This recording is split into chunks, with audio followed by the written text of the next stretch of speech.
नमस्कार दोस्तों, मैं वैभव अंशराज आपका स्वागत करता हूं तक्षशिला ट्यूटोरियल के ऑनलाइन चैनल पे। दोस्तों, हम लोग बात कर रहे थे क्लास 11 के चैप्टर नंबर 4 गतिमान, आवेश एवं चुंबकत्व। आज ये चैप्टर स्टार्ट होगा। आज इस चैप्टर का फर्स्ट लेक्चर है, लेक्चर 4.1। ठीक है दोस्तों, तो इस चैप्टर में पहले हम लोग समझ लेते हैं इस चैप्टर का मतलब क्या है, इस चैप्टर में हम लोग क्या चीज पढ़ने वाले हैं। ठीक है, तो इसमें हम लोग पढ़ेंगे गतिमान, आवेश एवं चुंबकत्व के बारे में। ठीक है, मतलब गतिमान आवेश मतलब जब आवेश गति करेगा तो उसके कारण क्या क्या प्रभाव उत्पन्न होंगे, उसके सराउंडिंग में जितने भी पॉइंट्स हैं वहां पे क्या क्या चेंजेस होंगे, क्या क्या इफेक्ट पड़ेगा उस मूविंग चार्ज का, ये चीज पढ़नी है। और यहाँ पे चुंबकत्व लिखा है। ठीक है, इसमें हम लोग यहाँ से इस चैप्टर से हम लोग ये चीज जानना प्रारंभ करेंगे कि चुंबक क्या है और उसके गुण क्या क्या होते हैं। ठीक है, मेनली हम लोग को इतनी चीज पढ़नी है इस चैप्टर में। ठीक है, तो दोस्तों ये चैप्टर जिस टॉपिक से स्टार्ट होगा उस टॉपिक का नाम है, उसका नाम है चुंबक। ठीक है, तो दोस्तों हम जानेंगे कि चुंबक क्या होता है। देखिए दोस्तों, चुंबक को समझने के लिए सबसे पहले जानना होगा कि ये जो है दो टाइप के होते हैं। ठीक है, एक होता है नेचुरल, एक होता है आर्टिफिशियल। मतलब एक होता है प्राकृतिक चुंबक और एक होता है कृत्रिम चुंबक। ठीक है, तो प्राकृतिक चुंबक क्या है और कृत्रिम चुंबक क्या है, ये चीज तो बाद में डिस्कस करने वाली चीज है। सबसे पहले हम ये जानेंगे कि चुंबक है क्या। ठीक है, देखिए बहुत समय पहले क्या हुआ था कि पहले तो हम लोग सारे मतलब कि जितने भी प्राणी थे सब लोग अनजान थे कि इस तरह की भी कोई चीज हो सकती है। उसके बाद जब इसको स्टडी किया गया, इसके प्रभावों को समझा गया, तो समझ में आया कि यहाँ पे कुछ अबनॉर्मल सी घटनाएं हो रही हैं। ठीक है, तो ये चीज जाना गया कि उस घटनाओं का कारण जाना गया। तो कारण में निकल के आया कि ये कारण जो है वो इस चीज के कारण हो रहा है। तो वो चीज जिसके कारण वो सारी घटनाएं घट रही थी वो चुंबक समझ में आया कि भाई ये कोई चीज है और इसके कारण ऐसे ऐसे इफेक्ट हमको देखने को मिलते हैं। ठीक है, तो हमने जब पहली बार चुंबक जो हमने प्राप्त किया था वो चुंबक कैसा था, वो प्राकृतिक चुंबक था। क्योंकि खुद सोचिए, प्राकृतिक चुंबक वो चुंबक होता है जो हमें प्रकृति से अपने आप पड़ा हुआ कहीं भी मिल जाए या कहीं से हम खुदाई वुदाई करें, जमीन को खोदे उसमें से मिल जाए। ठीक है, तो वो प्राकृतिक चुंबक होते हैं। दूसरे होते हैं आर्टिफिशियल यानी कि कृत्रिम चुंबक। कृत्रिम चुंबक मनुष्य बनाते हैं। जब मनुष्य को इस बारे में पता ही नहीं है कि चुंबक नाम की भी कोई चीज होती है या हो सकती है, जब इंसान को इतना नॉलेज नहीं है कि वो चुंबक नाम की कोई चीज होती है या हो सकती है, तो वो उसको बना कैसे सकता है। बिल्कुल बनाने का सवाल ही नहीं उठता। इसलिए क्या बोलते हैं हम लोग कि पहले हम लोग सबसे पहले जो हम लोग ने देखा, हम लोग ने पाया, वो प्राकृतिक चुंबक था। कृत्रिम चुंबक बनाना हम लोग ने बाद में सीखा। ठीक है, तो प्रकृति में क्या होता है दोस्तों, प्रकृति में आयरन का एक विशेष प्रकार का ऑक्साइड पाया जाता है। ठीक है, Fe3O4। ठीक है, ये जो आयरन का एक विशेष प्रकार का ऑक्साइड है Fe3O4, ठीक है, इसको हम लोग बोलते क्या है, इसको हम लोग बोलते हैं मैग्नेटाइट। ठीक है, मैग्नेटाइट। तो ये जो प्रकृति में पाया गया एक विशेष प्रकार का ऑक्साइड मैग्नेटाइट, ठीक है, जब इस वस्तु को हमने टेस्ट किया तो हमने देखा ये वस्तु कुछ विशेष प्रकार के गुण प्रदर्शित कर रही है। जैसे जब इस वस्तु को हम किसी लोहे या फौलाद से बनी किसी वस्तु के पास ले जाते हैं तो ये वस्तु उस पर चिपक रही थी। ठीक है, और भी बहुत सारे इसके गुण थे। ठीक, तो हमने क्या देखा, हमने देखा कि ये वस्तु ये जो है वो कोई सामान्य वस्तु नहीं है, ये लोहे से चिपक रही है, फौलाद से बनी वस्तु पर चिपक रही है। ठीक है, तो हमने इसी को एक नाम दिया मैग्नेटाइट। मतलब ये मैग्नेटाइट, इस कंपाउंड को, इस यौगिक को मैग्नेटाइट बोलते हैं और इसी मैग्नेटाइट के नाम से ही शब्द निकला है मैग्नेट। ये जो शब्द मैग्नेट आया है वो मैग्नेटाइट के नाम से ही आया है। ठीक है, तो यहाँ पे इसी चीज को हमने क्या बोला, चुंबक बोला। तो हम क्या बोल सकते हैं कि प्रकृति में एक विशेष आयरन का एक विशेष प्रकार का ऑक्साइड पाया जाता है।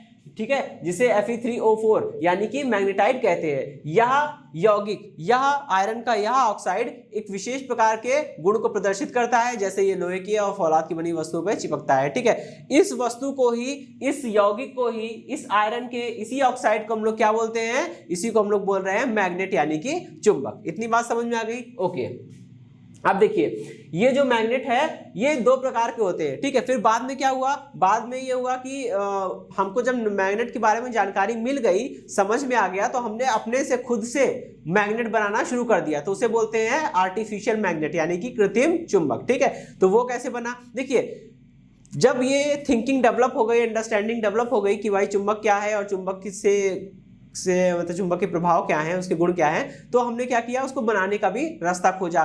ठीक है, तो अब क्या हुआ, फिर थोड़ी देर बाद ये चीज सामने आई कि अगर किसी नर्म लोहे की छड़ में हम लोग विद्युत धारा प्रवाहित कर देते हैं थोड़ी देर के लिए, तो वो नर्म लोहे की छड़ भी क्या करती है, चुंबक बन जाती है। ठीक है, तो ये जो है वो चुंबक जो बना, जब हमने नर्म लोहे की छड़ में विद्युत धारा को प्रवाहित किया, उसके बाद जो चुंबक बना है उसे हम लोग बोल रहे हैं कृत्रिम चुंबक। ठीक है, तो चुंबक दो प्रकार के, कौन कौन से, प्राकृतिक चुंबक जैसे मैग्नेटाइट। प्राकृतिक चुंबक क्या है, ये प्रकृति से हमें प्राप्त होता है। ठीक, दूसरा होता है कृत्रिम चुंबक। कृत्रिम चुंबक मतलब आर्टिफिशियल मैग्नेट। आर्टिफिशियल मैग्नेट का मतलब होता है वो मैग्नेट जिसे हम लोग बनाते हैं। ठीक है, जिसे हम लोग बनाते हैं जो हमें प्रकृति से नहीं मिलता है। अब बनाएंगे कैसे, अभी बताया था। ठीक है, नर्म लोहे की छड़ में अगर आप विद्युत धारा को प्रवाहित करिए तो वो नर्म लोहे की छड़ भी क्या करेगी, चुंबक की भांति व्यवहार करने लगेगी। मतलब वो भी लोहे और फौलाद से बनी हुई वस्तुओं को आकर्षित करना प्रारंभ कर देगी। ठीक है, ओके। और ये भी कर सकते हो आप कि नर्म लोहे की छड़ को किसी शक्तिशाली चुंबक के कांटेक्ट में ले आइए। जब आप किसी नर्म लोहे की छड़ को किसी शक्तिशाली चुंबक के पास ले जाएंगे और थोड़ी देर के लिए कांटेक्ट में रखेंगे, फिर उसको हटा लेंगे, तो वो नर्म लोहे की छड़ भी क्या हो जाएगी, जो है वो चुंबक बन जाएगी। इतनी बात समझ में आ गई। ठीक है, तो वो नर्म लोहे की छड़ जो बनी है वो क्या हो गई, जो चुंबक बन गई है उसे हम लोग बोलेंगे कृत्रिम चुंबक। ठीक है, कि आर्टिफिशियल मैग्नेट है वो। ओके, चलिए अभी तो इतनी बात हो गई। अब मैं आगे बढ़ता हूं। ठीक है, अब हमारा जो अगला टॉपिक है वो हम ये जानेंगे उसमें कि चुंबक के गुण क्या क्या होते हैं। ठीक है, तो चुंबक के गुण में अगर सबसे पहला गुण और सबसे महत्वपूर्ण गुण जो है वो ये है कि मैंने अभी बोला कि चुंबक क्या करता है, लोहे और फौलाद से बनी हुई वस्तुओं को अपनी ओर आकर्षित करता है। ठीक, तो पहला गुण तो इसका ये हो गया कि चुंबक लोहे और फौलाद से बनी हुई वस्तुओं को अपनी ओर आकर्षित करता है। ठीक, ओके। दूसरा गुण ये होता है कि अगर मान लीजिए आपके पास कोई एक चुंबक है, ठीक है, आप क्या करिए, उस चुंबक को उसके द्रव्यमान केंद्र पे एक धागा बांधिए और धागा बांध के द्रव्यमान केंद्र से धागा बांध के उसको एक कीले पे लटका दीजिए। जब आप उसको एक कीले पे लटका देंगे तो क्या होगा, वो अपने द्रव्यमान केंद्र के परिता गति करने के लिए स्वतंत्र छोड़ दीजिए। ठीक है, तो आप देखेंगे कि आप जितनी बार भी अलग अलग, आप चाहे इसे जितना भी घुमा दीजिए, वापस से जब धीमे धीमे घूमने के बाद जब ये अपनी रेस्ट पोजीशन में विरामावस्था में आएगा तो हमेशा ये एक निश्चित दिशा में आकर ही रुकेगा। ठीक है, यानी किसी भी चुंबक को उसके द्रव्यमान केंद्र से एक धागे की सहायता से बांधकर किसी बिंदु से लटका दिया जाए और उसे गति करने के लिए स्वतंत्र कर दिया जाए, तब वह क्या करता है, हमेशा एक निश्चित दिशा में ही आके वो चुंबक रुकेगा। और जिस निश्चित दिशा में आके वो चुंबक रुकेगा उसी को क्या बोलते हैं हम लोग, उसी को हम लोग बोलते हैं, वो जो दिशा होती है वो नॉर्थ और साउथ की दिशा होती है। ठीक है, अब आप ये देखिए कि चुंबक का उत्तरी सिरा जिस दिशा में रुकेगा वो उत्तरी दिशा होगी और चुंबक का दक्षिणी सिरा जिस दिशा में रुकेगा वो दक्षिण दिशा होगी। ठीक है, तो यहां से चुंबक की सहायता से हम लोग नॉर्थ और साउथ की जानकारी भी प्राप्त कर सकते हैं कि कौन सी डायरेक्शन नॉर्थ है, कौन सी डायरेक्शन साउथ है। ठीक है, तो उसकी एक ये भी प्रॉपर्टी होती है कि हमेशा चुंबक को उसके द्रव्यमान केंद्र से द्रव्यमान केंद्र पर एक धागे की सहायता से बांध कर लटका दिया जाए तो वो चुंबक हमेशा एक निश्चित दिशा यानी कि उत्तर दक्षिण दिशा में ही रुकेगा। ठीक है, ये तो दूसरा गुण हो गया।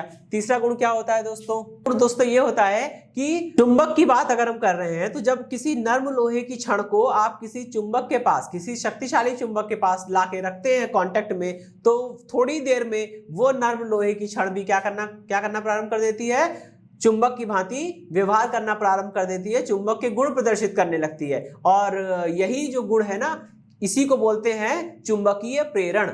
मतलब कि चुंबकीय प्रेरण का मतलब क्या हुआ कि किसी चुंबक के पास हम नर्म लोहे की छड़ को ले गए। शुरुआत में ये नर्म लोहे की छड़ बिल्कुल भी चुंबक की भांति व्यवहार नहीं कर रही थी, इसके पास कोई भी चुंबक जैसा गुण नहीं था। लेकिन जब हमने इस लोहे की छड़ को, नर्म लोहे की छड़ को शक्तिशाली चुंबक के पास लाके रखा और थोड़ी देर बाद इसको हटा लिया तो ये नर्म लोहे की छड़ क्या कर रही है, अब चुंबक की तरह व्यवहार कर रही है। लोहे की छीलन को और छोटे छोटे कील वगैरह को ये क्या कर रही है, आकर्षित करना शुरू कर दे रही है। तो अब नर्म लोहे की छड़ भी चुंबक बन गई है। तो आपने देखा यहां क्या हुआ, कोई वेस्टेज नहीं हुआ, बस आपने एक नर्म लोहे की छड़ को चुंबक के पास रखा, फिर हटा लिया और ये नर्म लोहे की छड़ भी चुंबक बन गई। तो यहाँ पे क्या हो रहा है, नर्म लोहे की छड़ के अंदर चुंबक का गुण प्रेरित हो रहा है। तो इसे बोलते हैं प्रेरण द्वारा चुंबकन, यानी कि मैग्नेटाइजेशन बाय इंडक्शन और मैग्नेटिक इंडक्शन बोलते हैं इसे। ठीक है, अब देखिए दोस्तों, चौथा गुण मैंने आपको बताया था कि अगर किसी भी चुंबक को आप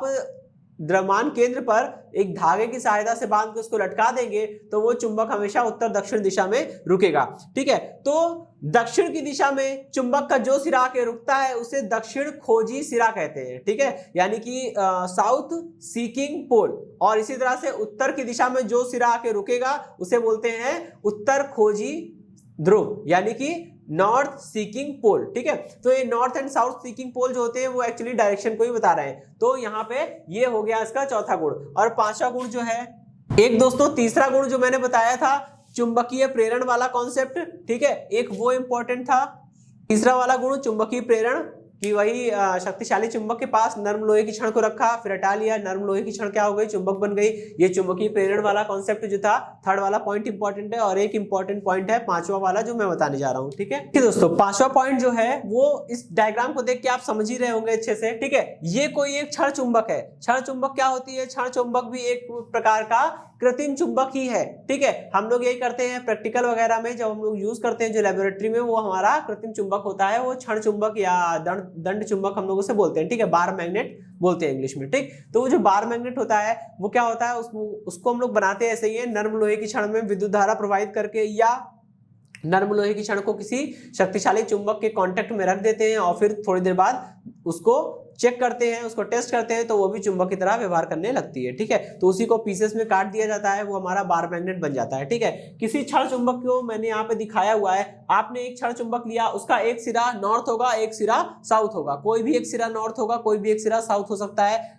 हम लोग ये तब बता सकते हैं, उसको टेस्ट करने के बाद ही बता पाएंगे कि कौन सा नॉर्थ है कौन सा साउथ है, ऐसे आप नहीं बता सकते। ठीक है, तो ये नॉर्थ ये साउथ हो गया। अच्छा, अभी क्या है, हमने इस क्षण चुंबक को तोड़ दिया। जब हम इस क्षण चुंबक को तोड़ देंगे तो उसके दो टुकड़े हो गए, दो टुकड़ों में तोड़ा है हमने। ठीक है, तो आप देख रहे होंगे कि हमने एक चुंबक को लेकर उसको दो भाग कर दिए, उसके दो टुकड़े कर दिए। कोई जरूरी नहीं है दोनों बराबर के हो, छोटा बड़ा भी हो सकता है, कोई दिक्कत नहीं। ठीक है, लेकिन दोस्तों देखने वाली बात यह है कि यहाँ पे हो क्या रहा है, यहाँ पे जब आपने इसको ब्रेक कर दिया है तो ये वाला पोल नॉर्थ है, ये वाला पोल साउथ था। ठीक है, बीच से टूटा, तो टूटने बाद जहां से वो ब्रेक हो रहा है, ब्रेक होने के बाद जो दो साइड में जो कॉर्नर बन रहे हैं, वो कॉर्नर एक अपोजिट टाइप में बन रहे हैं, मतलब ये साउथ हो गया, ये नॉर्थ हो गया। ठीक है, अब जरा इसको देखिए, ये वाला चुंबक का टुकड़ा अलग हो गया, ये वाला चुंबक का टुकड़ा अलग हो गया। आप देख रहे होंगे कि पहले टुकड़े को देखिए, पहले टुकड़े में नॉर्थ और साउथ मौजूद है, मतलब पहला टुकड़ा जो है वो एक अपने आप में पूरा चुंबक है,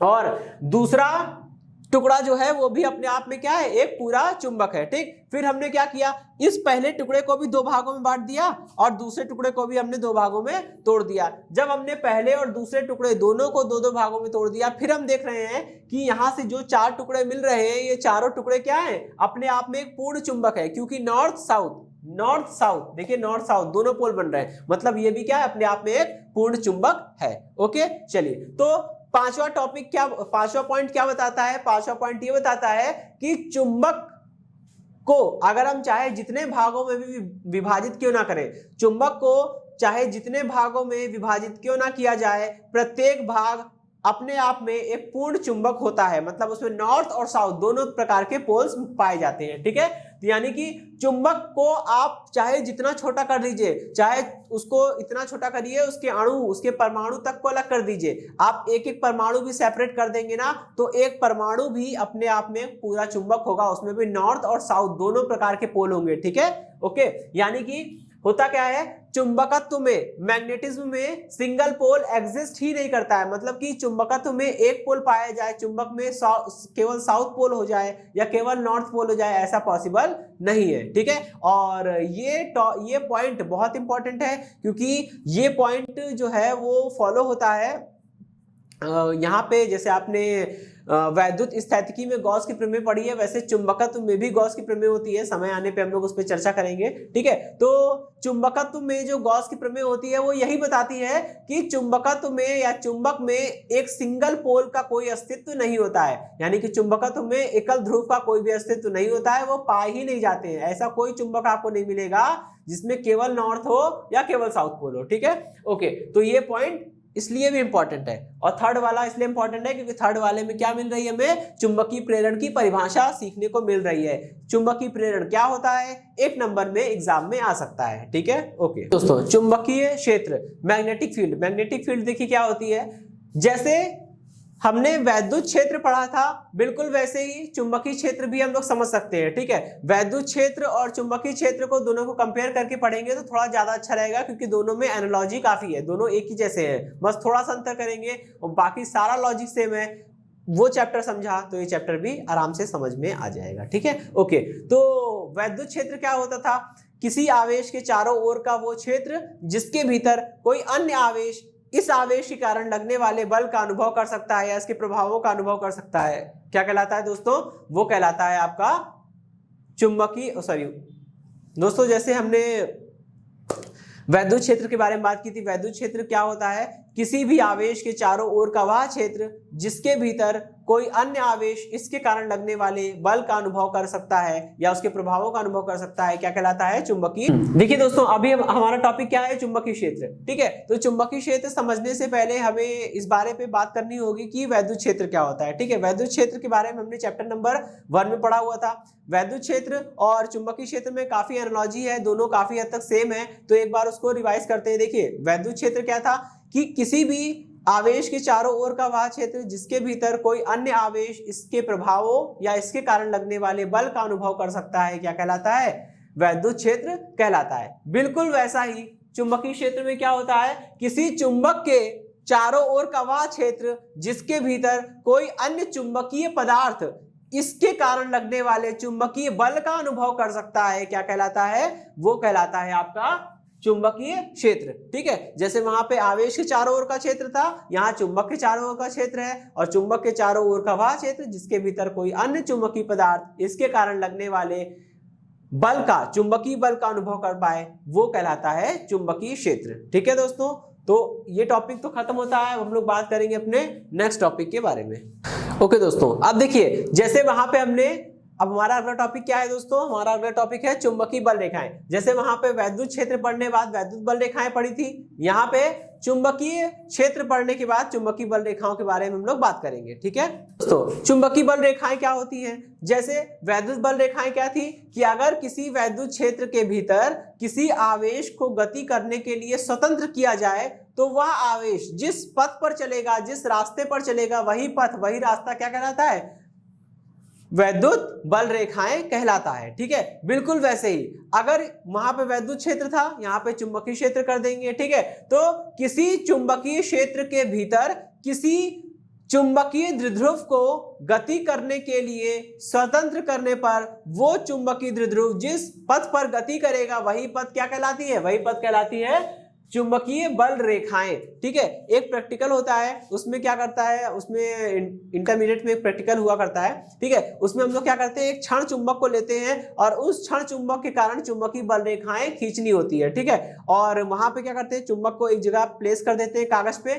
फिर उसके बाद हम लोग चुंबकीय सुई को अलग अलग पॉइंट पे रख के उसको इनसर्किल करते रहते हैं, उसका सर्किल से उसके किनारे किनारे एक सर्किल बना लेते हैं। ठीक है, उसी को फिर आपस में मिलाते मिलाते हम लोग चुंबकीय बल रेखाएं खींचना प्रारंभ करते हैं। ठीक, तो चुंबकीय बल रेखा को खींचने के लिए हमने चुंबकीय सुई का यूज किया है। जो मैग्नेटिक नीडल हम लोग यूज करते हैं वो क्या होती है, वो एक प्रकार की डाइपोल होती है। ठीक है, वो चुंबकीय द्विध्रुव होता है।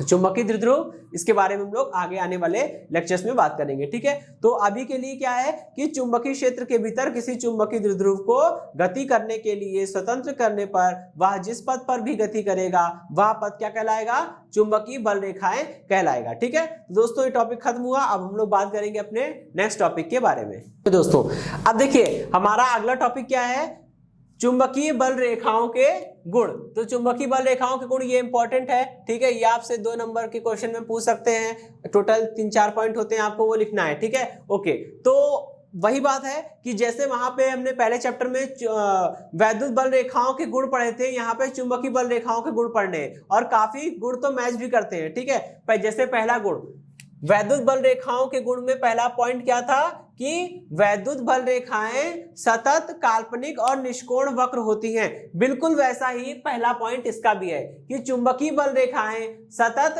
काल्पनिक और निष्कोण वक्र होती हैं। ठीक है, पहला पॉइंट कि चुंबकीय बल रेखाएं सतत, काल्पनिक तथा निष्कोण वक्र होती हैं। ठीक, अब बात करेंगे हम लोग अपने दूसरे पॉइंट के बारे में। देखिए दोस्तों, दूसरा पॉइंट ये है कि वहां दूसरा पॉइंट क्या था कि चुंबकीय बल, वहां पे था वैद्युत बल रेखाएं क्या करती हैं कि धनात्मक आवेश से प्रारंभ होकर ऋणात्मक आवेश पे आके समाप्त हो जाती है। ठीक है, तो यहाँ पे क्या होगा, यहाँ चुंबकीय बल रेखाएं दोस्तों समाप्त नहीं होती है, लेकिन हाँ रिटर्निंग जरूर होती है। इनकी रिटर्निंग का मतलब क्या है कि चुंबकीय बल रेखाएं जो है वो क्या होती है, वो चुंबक के उत्तरी सिरे से यानी नॉर्थ पोल से निकलना प्रारंभ होती है और घूम के कहां पे आती है, साउथ पोल पे आती है और फिर चुंबक के अंदर ही अंदर साउथ से नॉर्थ पोल की ओर गति करती है। ठीक है, यानी कि चुंबकीय बल रेखाएं चुंबक के उत्तरी ध्रुव से प्रारंभ होकर दक्षिणी ध्रुव पर आती हैं और फिर चुंबक के अंदर दक्षिण ध्रुव से उत्तर ध्रुव की ओर गति करती हैं और एक बंद लूप यानी बंद पाश का निर्माण करती हैं। ठीक है,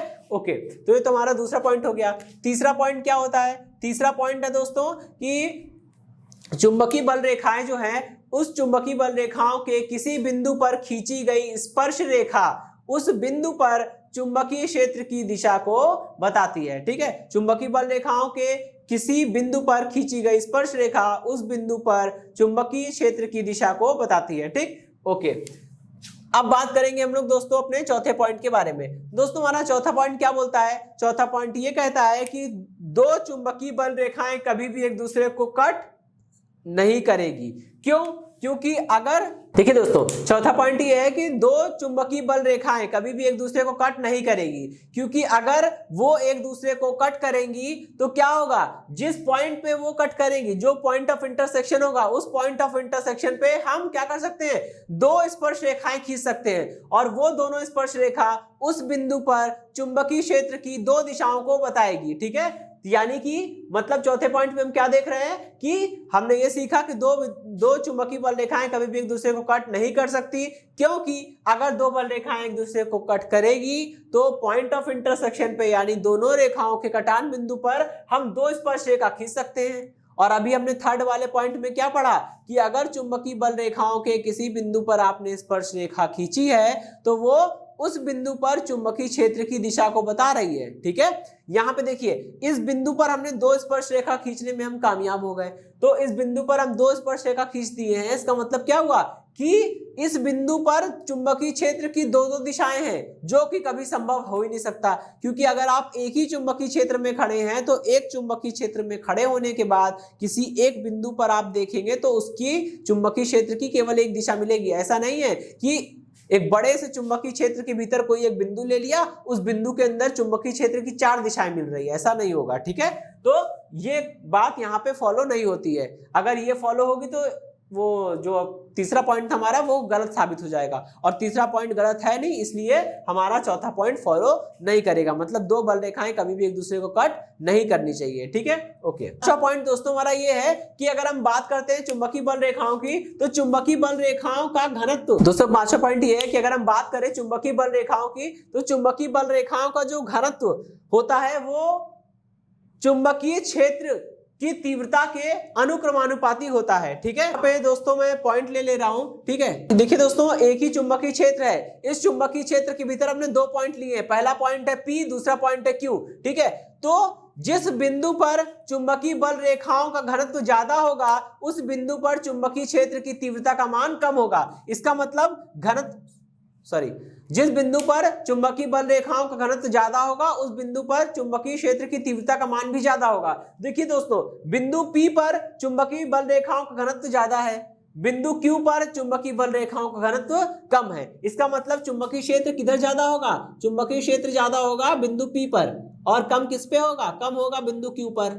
ठीक है, तो BP is greater than BQ, क्योंकि जिस बिंदु पर घनत्व ज्यादा, चुंबकीय बल रेखाओं का घनत्व ज्यादा, और तो उस बिंदु पर चुंबकीय क्षेत्र का मान ज्यादा होगा, और जिस बिंदु पर चुंबकीय बल रेखाओं का घनत्व कम है वहां पे चुंबकीय क्षेत्र कम होगा। ठीक, ओके दोस्तों, देखिए छठा पॉइंट क्या बोल रहा है। छठा पॉइंट कह रहा है कि अगर कहीं पे हमने चुंबकीय बल रेखाओं को वक्राकार दिखाया है, और उनके बीच की दूरियां भी बराबर नहीं है, मतलब असमांतर और वक्राकार बल रेखाएं दिखाई गई है, तो इसका मतलब क्या है कि चुंबकीय क्षेत्र कैसा होगा, चुंबकीय क्षेत्र असमान होगा, नॉन यूनिफॉर्म होगा। इसका जस्ट उल्टा, अगर चुंबकीय बल रेखाएं समांतर हैं और समदूरस्थ हैं, मतलब पैरेलल हैं और बराबर बराबर दूरियों पर है, इक्विडिस्टेंट है, तो इसका मतलब ये कैसे चुंबकीय क्षेत्र होगा, ये चुंबकीय क्षेत्र एक समान चुंबकीय क्षेत्र होगा। ठीक, तो दोस्तों ये तो टॉपिक पूरा होता है चुंबकीय बल रेखाओं के गुण, टोटल 6 गुण है और आपको यही लिखना है। ठीक, ये शॉर्ट में क्वेश्चन में आता भी है। ठीक है दोस्तों, तो आज के लेक्चर से जुड़े नोट्स प्राप्त करने के लिए डिस्क्रिप्शन में दिए गए लिंक पे जाके क्लिक कीजिएगा। दोस्तों आज के सेशन में इतना ही, मिलता हूं नेक्स्ट सेशन में, धन्यवाद।